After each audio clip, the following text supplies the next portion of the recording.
Hey, welcome back to the State of Love and Trust. It's episode 275, and this week we are talking Backspacer.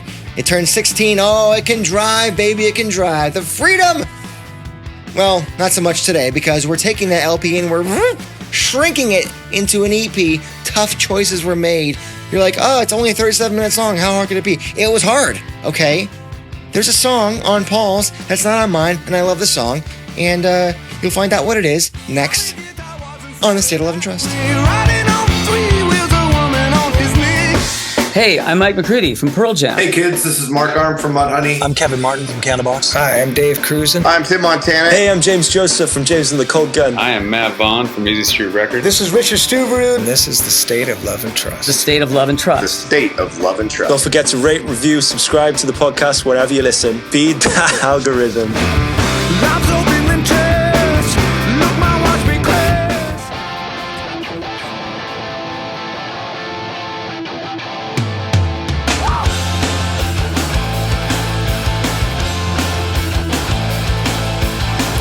Welcome, everybody, to another episode of the State of Love and Trust. It's a Pearl Jam podcast, and I'm one of your two hosts, Jason Kerepesi, and alongside me, as always, is Paul Ghiglieri.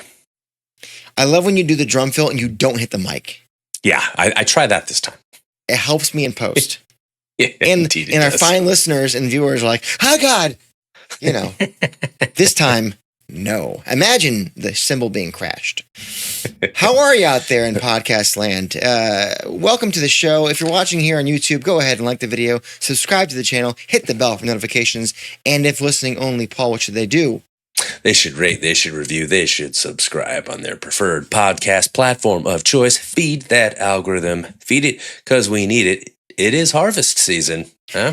Let's till that algorithm soil. Till that algorithm soil.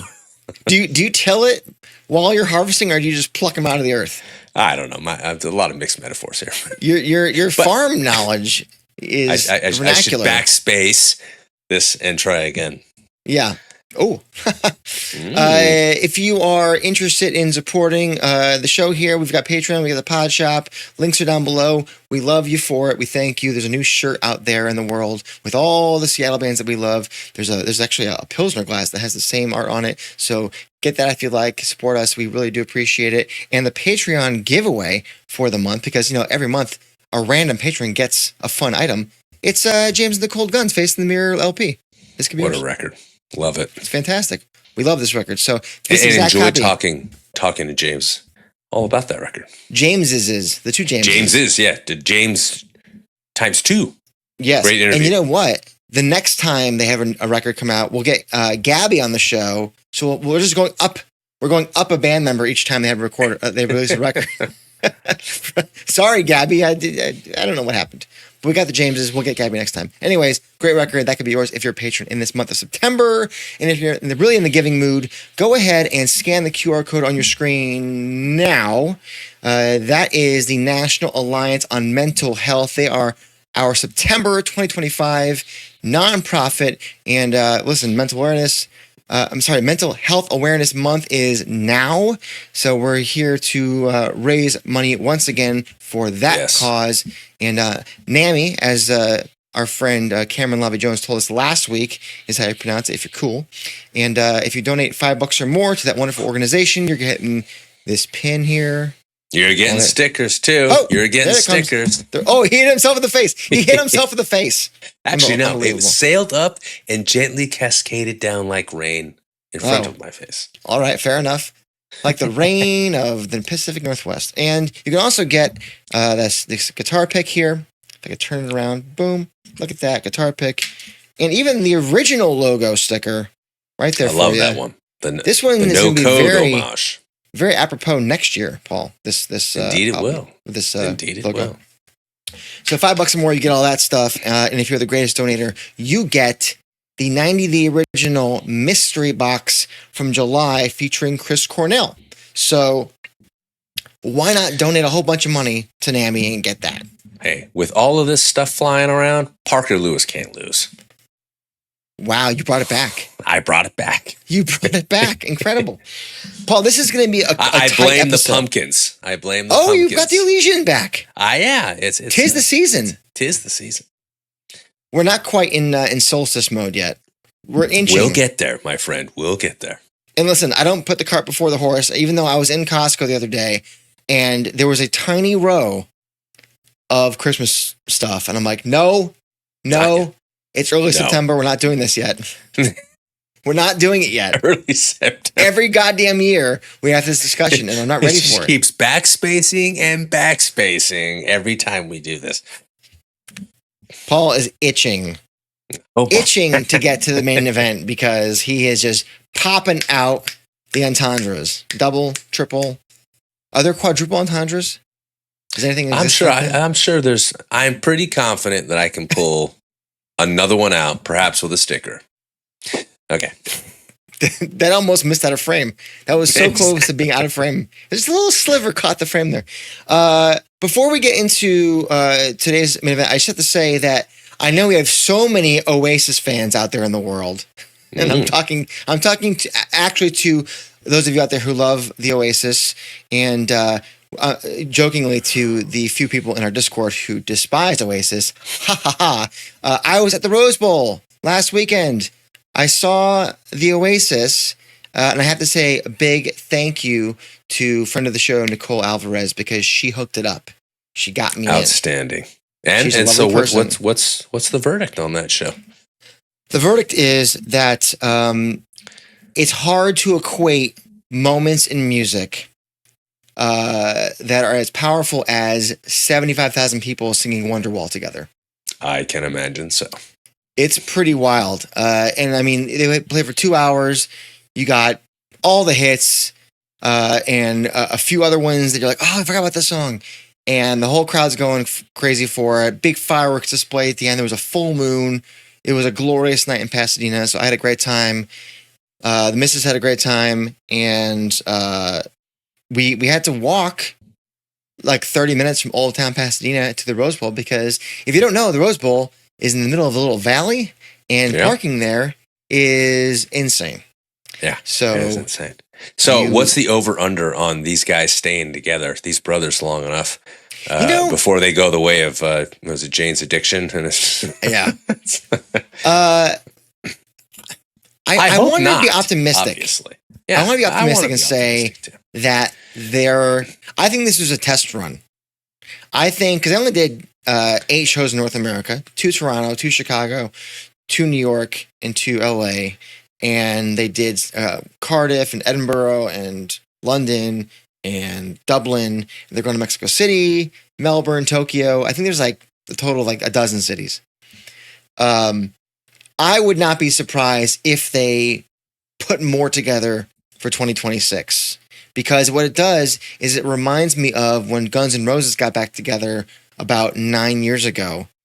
Remember they played, we were there together. We went to see them at Dodger Stadium. We did. No, it was like Not in This Fucking Lifetime tour. And it's because they were just never going to get back together. You know, Axl and Slash and Duff, they just could not get along. And they've been doing that tour now for 9 years. They're just keep going. Well, I will tell you, if this tour continues, they should just add the Verve to it and it'll just blow the roofs off. What would really blow the roof off if somehow they got Blur to co-headline? And then you'd have. Can you imagine that? Blur opening, then the Verve, and then Oasis. Oh, all 3 of them. Are you kidding me? I don't know if there's enough space in any stadium in the world to house those egos at the same time. But it'd be great. Anyway. Well, there's no egos here. Because we are amongst the waves of tranquility. Oh my God. That's how many puns tonight, guys? How many puns? Let's get into it. As you can tell by the banner up ahead and the cold open and the title and everything else, you already know what's happening. It's LP to EP. We're back, baby. We're doing the Backspacer because in just a few days, that lovely record turns, what's that now? 16? Holy mother of God. I remember those Gibson shows like it was yesterday. Those Gibson Amphitheater LA shows. Do not bring up the one I missed. Do not go there. Anybody who's a constant listener of this show or viewer has probably heard at some point you just really have it for the fact that you missed that one show with Chris. Yeah. It's 3 out of 4.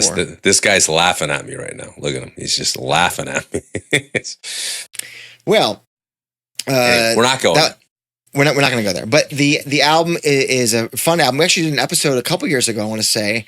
Maybe I'll link to it if I can remember up in the corner, where we took a position. I think you took a position on why it's a great album, and I think I played the role of the dissenter and said, and it's not that good, sir.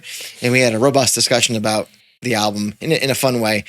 We have not done a retroactive review of it yet. We have done a retracking.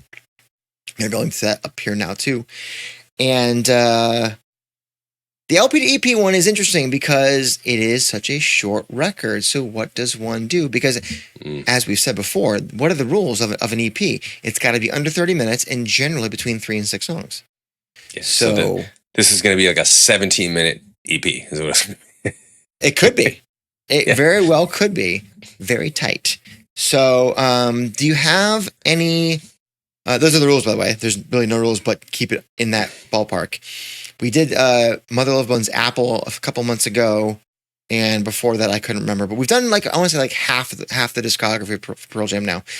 Paul, do you have any opening thoughts on the record and how you approached distilling this one before we dive in?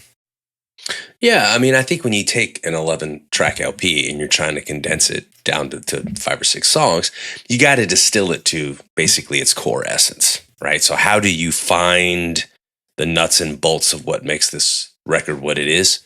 And how do you weed out the songs that obviously still matter, but at the same time maybe aren't the strongest songs or the ones that capture the energy, the emotion, the signal of the composition. So that I think is kind of like the overarching blueprint or compass, I guess, for helping me navigate through this process.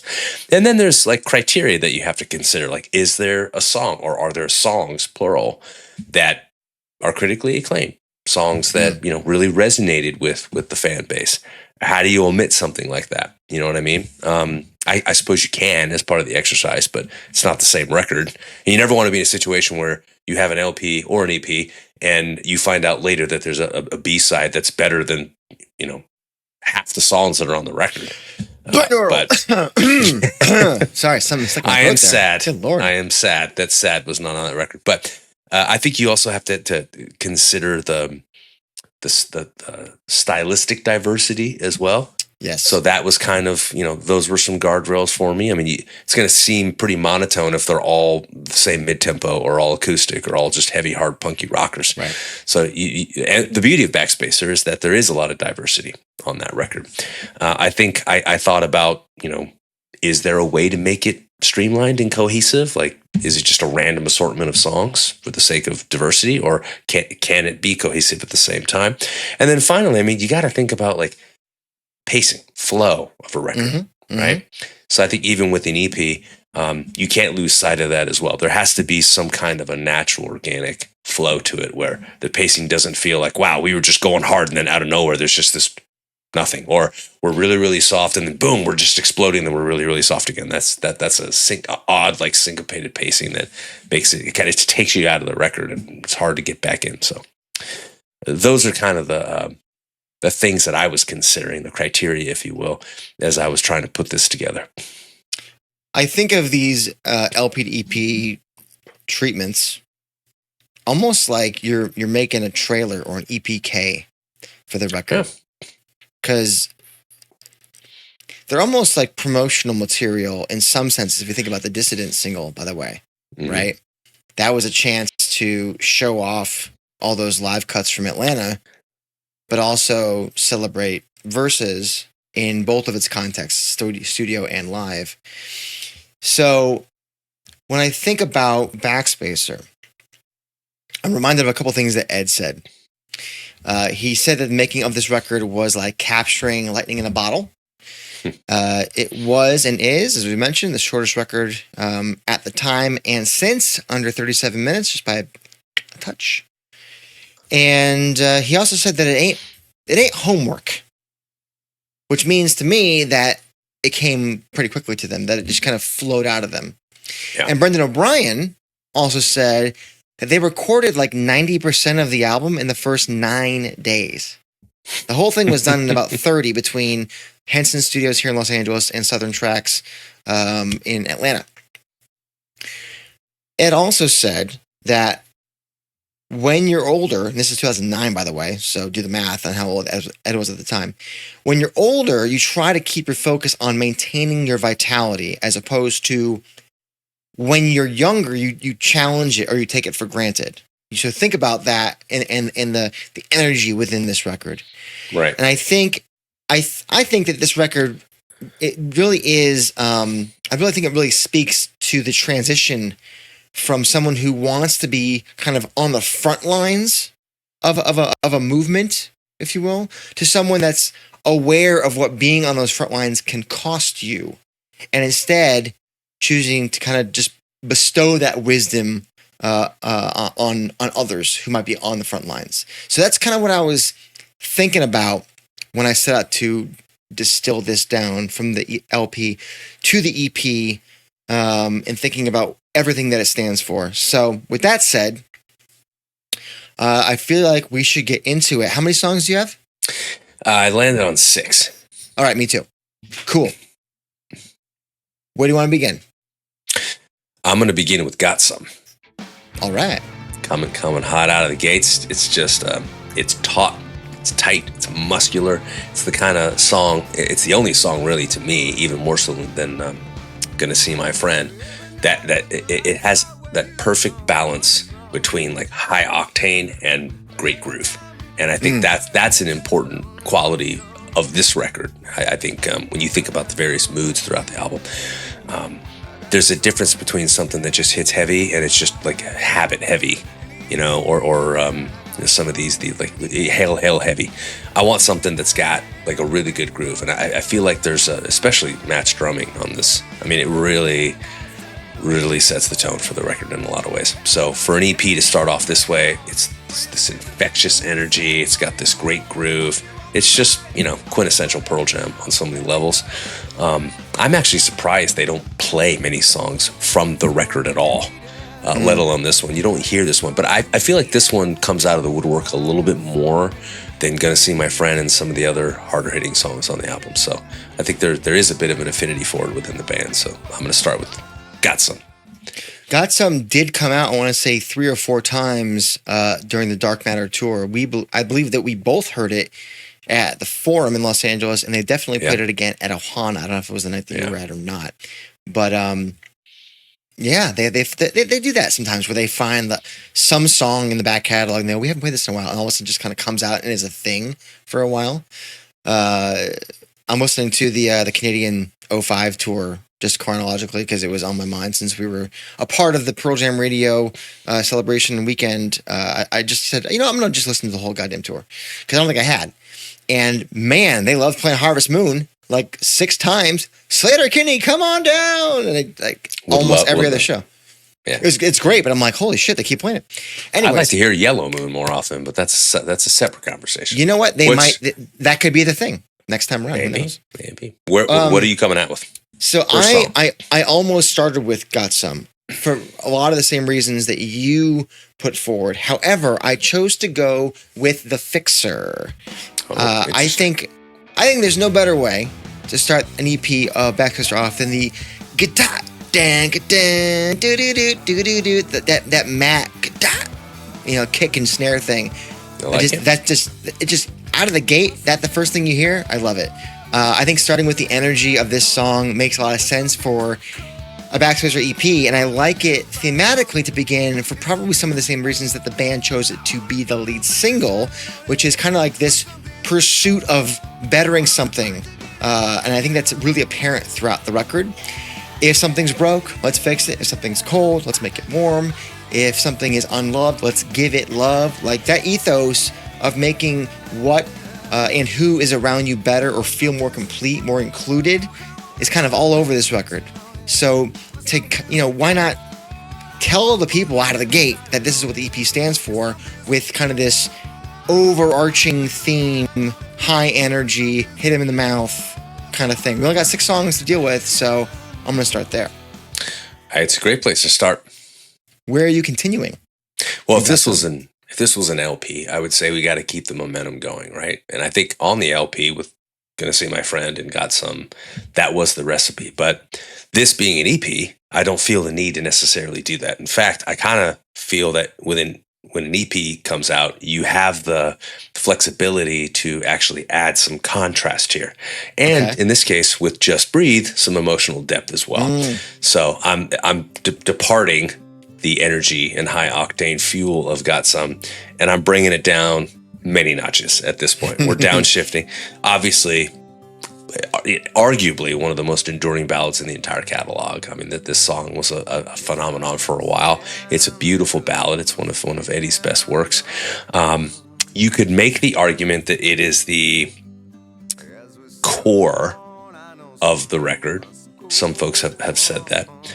I don't know if I would go quite that far because I kind of feel as though it's so Ed-centric that it felt, it's when I first heard the song, it felt like here's a Pearl Jam record and then there's 2 Eddie Vedder songs on it.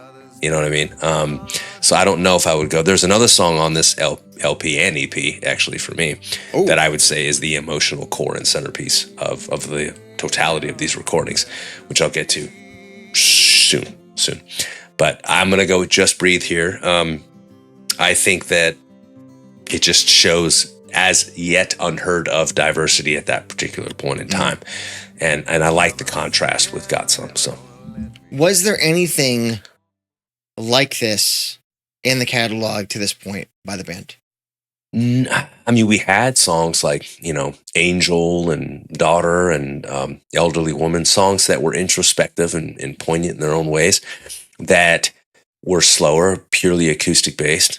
And, we had songs written just by Eddie. Better Man's a great example of that. But the tone and the delivery and the acoustic ballad approach as a template for them was not something that they typically did. Like Daughter's not a ballad, you know what I mean? Neither is Elderly Woman. I mean, these are a lot of these songs are social commentaries in a lot of ways. Well, they're also all third person. Correct, they are. This was very, very intimate and personal. And I feel like the times that Eddie Vedder did do this, it was in yearning or in despair, or it was a mid-tempo or a heavier song. So I can't think of a song in the catalog. Maybe I'm missing an obvious one here, but pre-Backspacer, nothing. I mean, I guess Parachutes is the closest thing. What would you say? As a ballad? If you even want to call Parachutes a ballad, but I mean, it's... No, Parachutes is not a ballad. I'm saying I'm saying the closest equivalent to a song like Just Breathe, as far as is Eddie Vedder with an acoustic guitar. I mean, Parachutes. Coming My you Way. hear it on the. Yeah, maybe. Musically speaking, there's like he's the Ed with an acoustic is the bass, and everything else is the color. Mm-hmm. From an arrangement standpoint, that's probably the closest I can think of. Yeah. As an arrangement, I agree with you. But the tone is totally different. Completely. So to me, this was as yet unheard of diversity within the catalog. I mean, it really stood out to me. Well, I think I'll get to that one in a bit, but not yet. My second choice is going to be Amongst the Waves. So I mentioned if something is unloved, give it love. Well, speaking of love, I think I like going to a personal story about how love saved someone next in this EP. I think getting specific is helpful here. It was also a single, and I think it builds upon what The Fixer is offering. And this is kind of one of those modern Pearl Jam anthems that they've written in I like it musically second. It's not like a ramp up. It's not soft. It's kind of like a different version of the rockier parts of the album, but with more dynamics. Because The Fixer's kind of like at like a 8 out of 10 the whole time, and this one kind of fluctuates. So you get a bit of a transition in as we downshift slowly, but it's still got enough rocking moments to it. I think that the second song on an EP or an LP, really, I guess you could argue, needs to make the listener feel kind of even more invested in the themes of the project. And so we learned as I said, what the EP was about in the Fixer. So now let's really kind of sink in to the thematic hooks that are in Amongst the Waves. And once we have them invested, and then I think we can really kind of take them on a bit more of a journey, which is where I'll be going now, as I'm alluding to some other songs. But that's where I'm going now. At second was Amongst the Waves. That's a solid number 2 hole track you got there. Yeah. I'm going exactly to that place for number 3. So, boom, I love it. Yeah, I mean, uplifting, mid-tempo anthem. I mean, I think this is what Pearl Jam does best, to be honest with you. And I think Amongst the Waves is, they don't always land with the these ocean, the ocean motif compositions. They don't always land with these. Obviously, Oceans they do, and I think Amongst the Waves they do as well. Obviously, in a different style. I mean, this is emotive vocals, this is soaring, this is big chorus, and I feel like for the third song, after beginning an EP with the contrast of Got Some and Just Breathe, coming together in the middle with a mid-tempo gem like this makes the most sense. And I thought you unpacked a lot of wonderful insights about this particular song that I need not reiterate. So I'll just leave that there. It's funny, we have our 2s and 3s kind of, because I'm hitting Just Breathe next at number 3. This is the 3rd single in a row from the record that I'm going to pick out. And as you said, it's one of the most popular and commercially successful songs, at least in the second half of their career. I think Just Breathe is the epitome of vulnerability. You know, the quieter music allows Ed's lyrics to kind of jump to the forefront and emboldens this idea that he's grateful for the love he has in his life because, listen, he's recognized by this point how fragile and fleeting it can be for so many. And you've got the hooks, both lyrically and musically. They push the thematic roots of this EP, I think, further inside of us, which is kind of the point from where I'm sitting for an EP. And especially, if we're older and have enough wisdom to recognize and value the love that we have in our lives, you gotta show it, right? And it's a really nice mid-EP musical break too, as well, before we kind of, maybe turn the vinyl over, so to speak, and dip back maybe into some more of the rock and roll.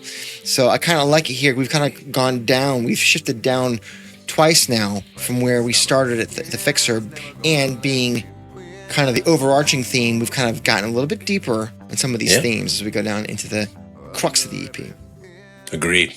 But now we're turning it over to song 4. Where are you going? Well, I think to turn it over, that's one way to look at it. Another way to look at it is we're at the core, the center of this EP, and that's where what I think the emotional centerpiece and core of the LP should be found, and that for me is Unthought Known. So this is the most expansive and atmospheric song, on the record.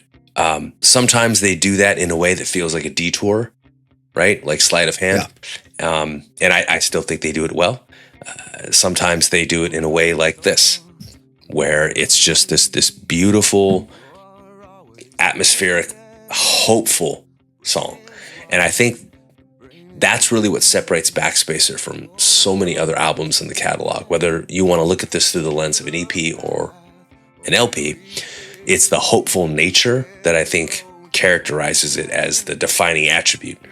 And for me, in the middle of this EP, having hope, I think, is ultimately the signal that, as a listener, that you walk away from. And it sets you up to either know that the next 2 songs are going to bring you down and hope will be shattered, or it'll be maintained, or it'll be reconsidered. There's a few different avenues you can go in. But I like having that emotional centerpiece there because it allows you as a listener to prepare yourself for any of these different paths. But I think that hopeful nature is, as I said before, a defining attribute. So, if you think about the way Eddie Vedder writes lyrics as well, this is just quintessential Eddie on so many levels, including Gems and Rhinestones.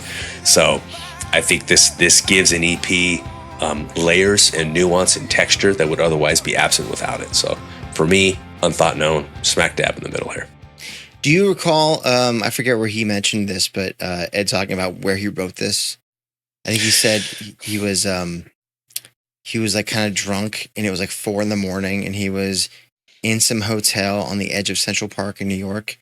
And he looked outside, and there was just a clear sky and the full moon. And he just grabbed his guitar, and it just kind of poured out of him.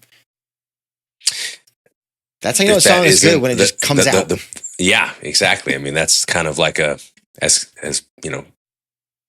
iconic of a, here's how, let me tell you the story of this song I wrote. And it's like, by the way, that's as far as I'm aware, I'm sure that there's others, but yeah, the pretext for writing the song is almost as poetic as the song itself, right? What I was going to say is, and I'm sure there's more, and someone will correct me in the comments, there's at least 2 important songs in the Pearl Jam canon that were written in hotel rooms. This being one of them, the other being I Am Mine. I Am Mine, before yep. Virginia Beach in 2000. So, maybe more writing in the hotel rooms, because those are good songs. As I flip it over to the core, I'm going to go with Force of Nature. Ooh, interesting. Yes. I have always loved this song, and I think... As do I. Weren't they like playing it during the World Series that year? Or the year after, something like that? I remember they were showing... Maybe? Yeah, they were showing, maybe it was 2010, I forget what year it was, but they kept playing Pearl Jam songs as they were cutting from the games to the break. And I remember they used Force of Nature in addition to other songs. 2013. It was the Cardinals and Red Sox. There you go. And I remember they played Yellow Moon a couple of times. They played Animal. They played Force of Nature. Yeah, because I think Pearl Jam gave that them was a conscious choice, right? Force of Nature. Yeah. I think for some people out there, maybe it wouldn't have made this EP. But I love it. And ever since the record came out, it's been a shining light on the record, and I wish they would play it more, because it's fantastic. Like I said.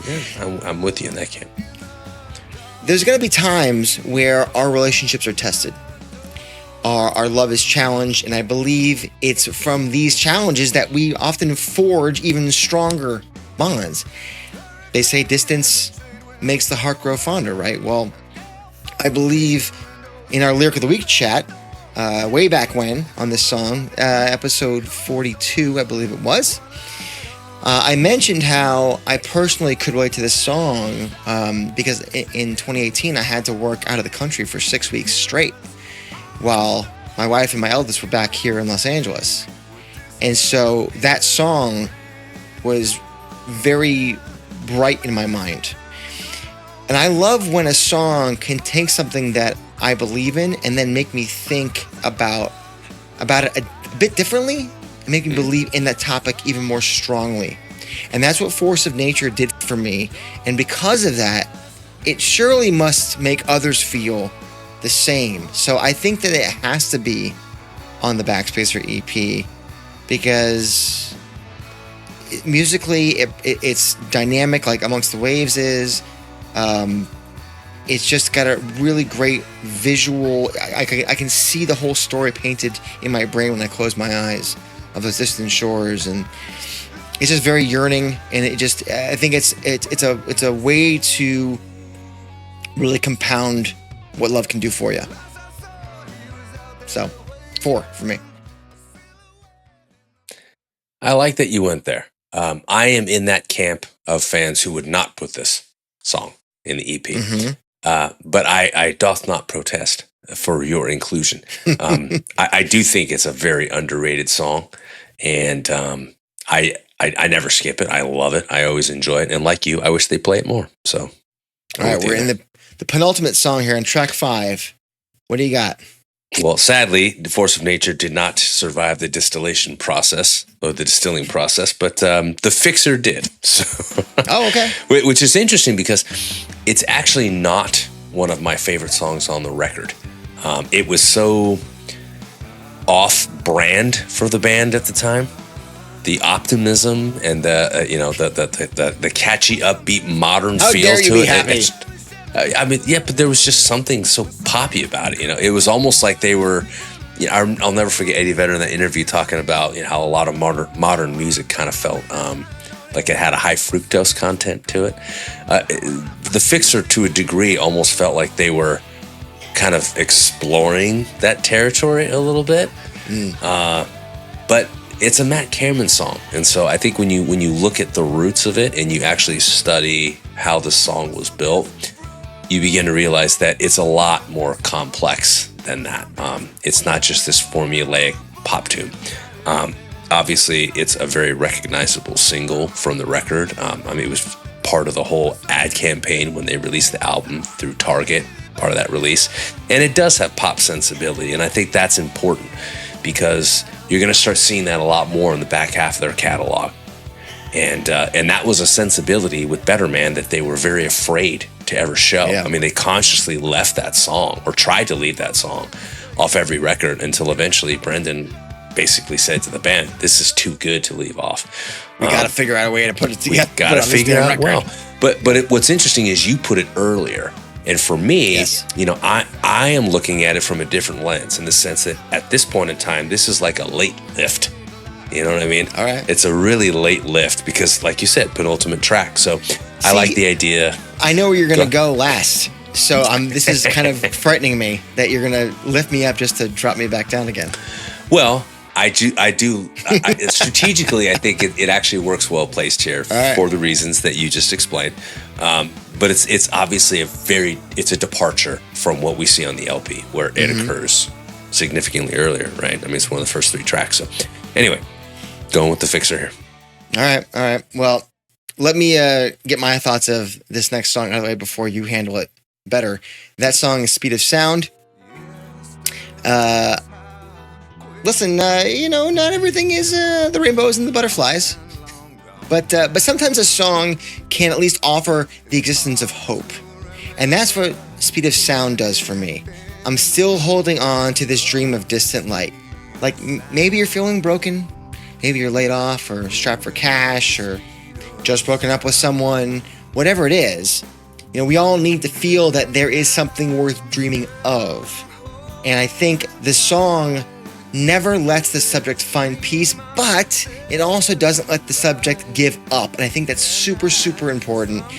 Not all songs or stories need to have happy endings. I'm a firm believer that is... I know Americans love happy endings. Everything's got to have a happy ending. Empire Strikes Back was the best of the bunch, right? Not a happy ending if you're a good guy. And I think we need to have some stories that don't end with the bows all tied up.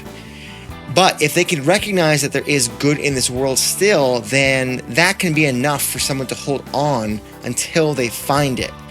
So I think there's like a rope being thrown here to the subject in Speed of Sound, and it's so different with its waltz 3/4 time signature, and it's just super, super different. There's like what the hell is that instrument? Is it a harpsichord? What the hell is that thing that's... It has like a Phil Spector quality to it. Yeah, it's so different musically.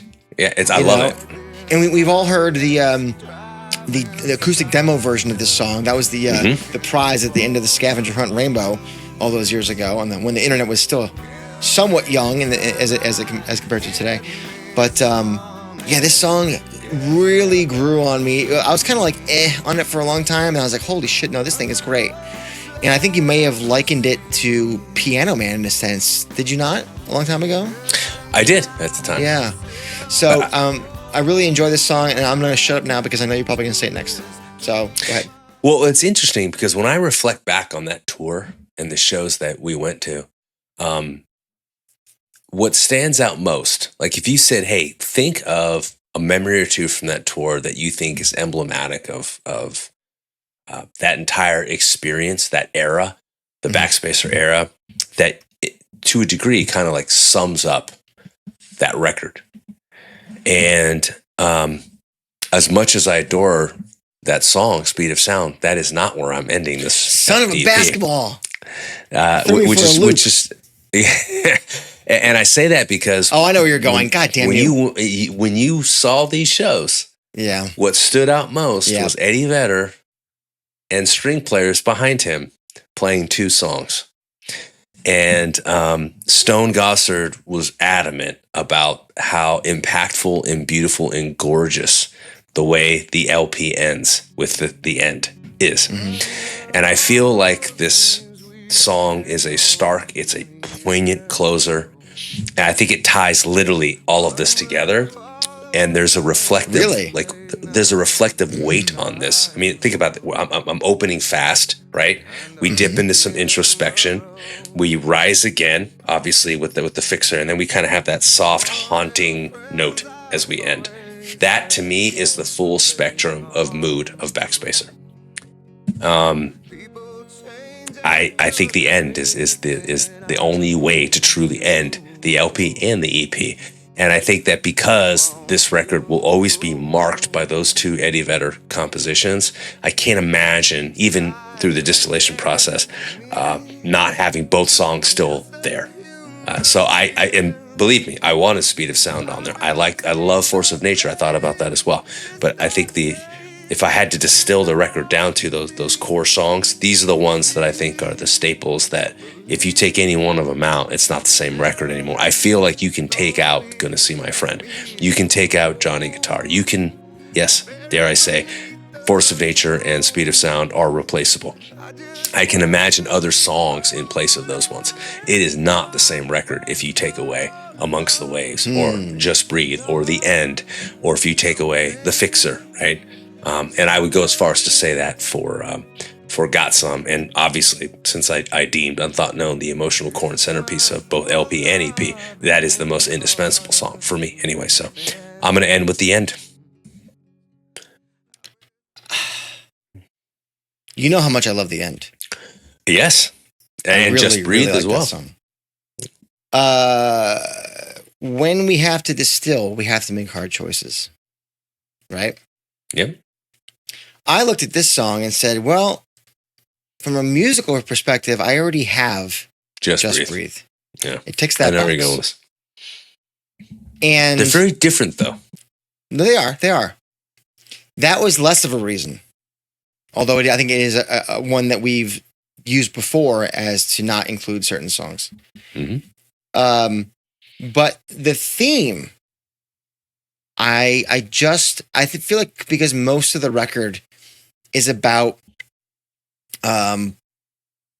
making things better and hopeful futures and all of that. I look at the end and I think about someone writing a letter to their family saying, you know, I'm sorry that I'm going to die. Please make sure you guys are okay. Holy shit. It's a gorgeous song, but goddamn, it doesn't jive.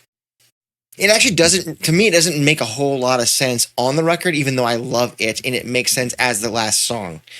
So because I'm distilling, I chose not to include that, which hurts my heart in many ways.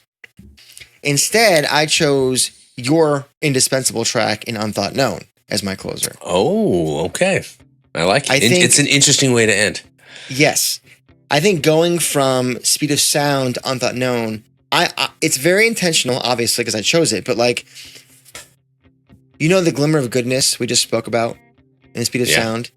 Well, there is a path to finding that. It's not just a needle in a haystack or some theoretical idea. It's like a real thing.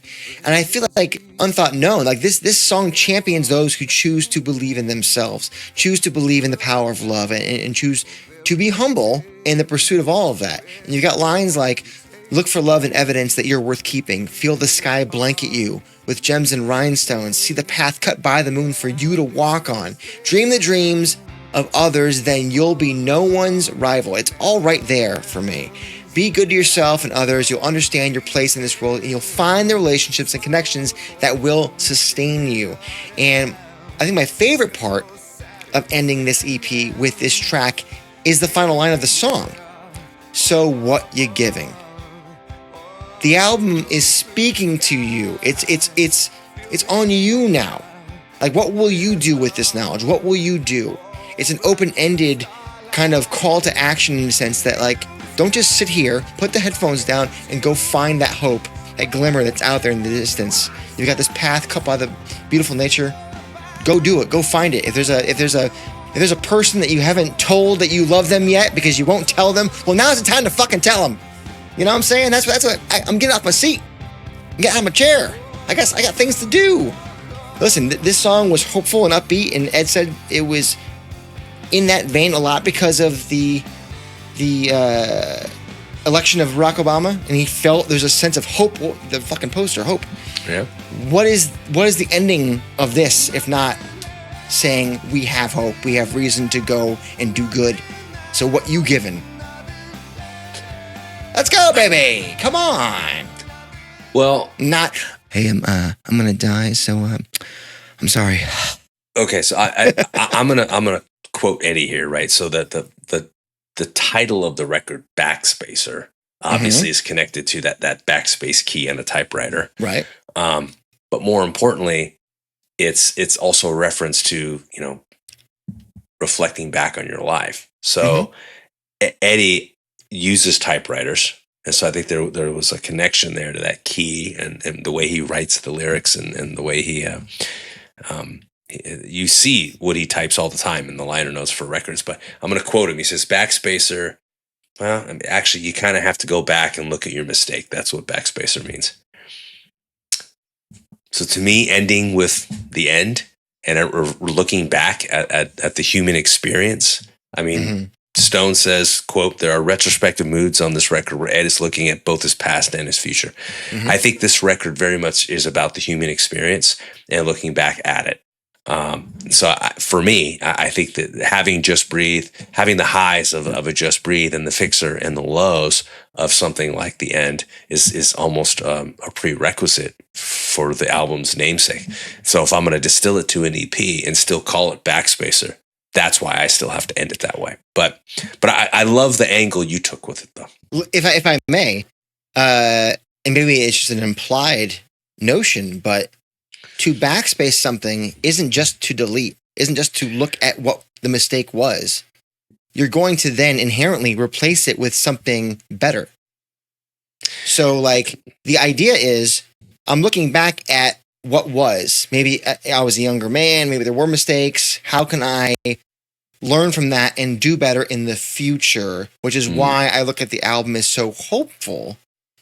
And so, which is why I always looked at the end as like, why are we ending on this note? It's a gorgeous song, but it feels to me, based on the theme that I interpreted, as out of place as some of the songs like left off other albums. Like it almost feels like it should have been a B-side to like Got Some or something, as opposed to ending the album, even though I fucking love it as an ending because of the way, like, how do you, that goosebumps every time I even do it myself. I mean, so I'm conflicted. Tough choices on this one because at 37 minutes, barely 37 minutes, not even 37 minutes, to try and, people be like, 37 minutes, you just get rid of 3 songs in under 30 minutes. Well, yeah, you could, but to do it the way we did it, where you have to really get at what the record's talking about, that's no easy feat, Well, it's interesting what we both chose to signify what the record is saying.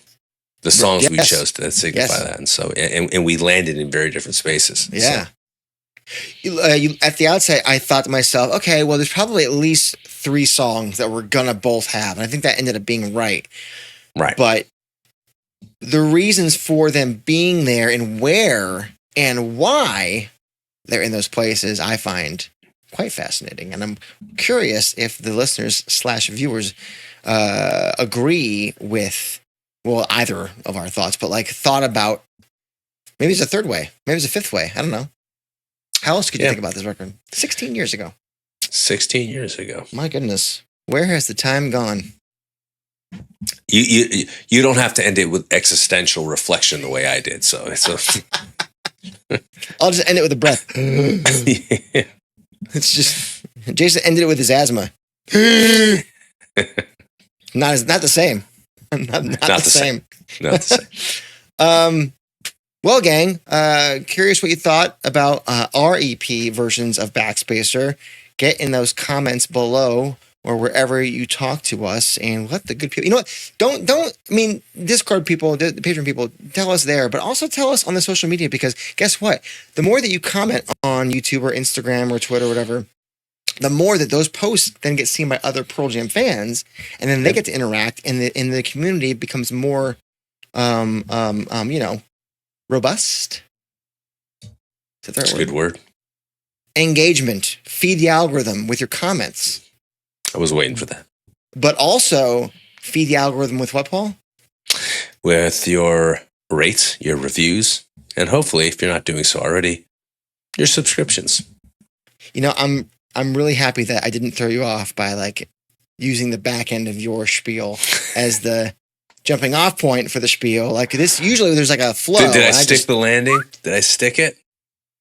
I mean, I give it a 9.2 out of 10. That Russian judge was brutal, but like rates isn't a thing. Ratings is a thing.